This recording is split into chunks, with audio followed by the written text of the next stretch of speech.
علیکم. ملاله یوسفزۍ ته افاق سنگار مروت طرف نه پیغام ده. بسم الله الرحمن الرحیم. حدیث شریف ته چې نکاح ما سنت ته او چې څوک ما سنت نه انکار وکړي حال موږ ده نه ده. نو مقصد مې دا د ملاله یوسفزۍ ته خو ناسته لندن چې الله رئیسه پاکستان ته چې سره پوهې ته سنتو پسې غږېړې ټول یوسفزي دې بې عزته کړل، پښتانه دې بې عزته کړل، نه شرمېږې نه خفه کېږې، په کور دې بې بارانه سیلابونه رایسه. دا دې څه لګولي دي؟ دا نکاح خو یې ټول انبیاو سنت ته ته هغه پسې غږېړې تو کفر ته رسېدلې.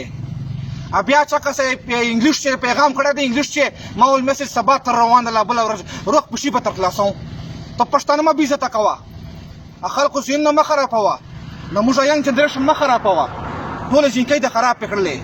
موږ ته هغه مه کوه.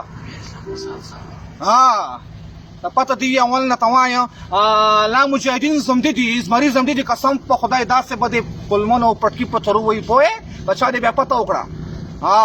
دا مې اوره ملګرو نوی پېشایر روان ده، نوی شاعر به خلاصوم انګریزي چې دې ته ورسېږي. خالي تاسو خبروم چې دا ښځه مو ګمراه کوي، دغه پسې مه ځو، مخ ته ګوته په ټینګه کړه، روغ یې شیر کړو، کنې ګیله به مې تر نه پوه یو اما ایډي سره فالو کړو. والسلام.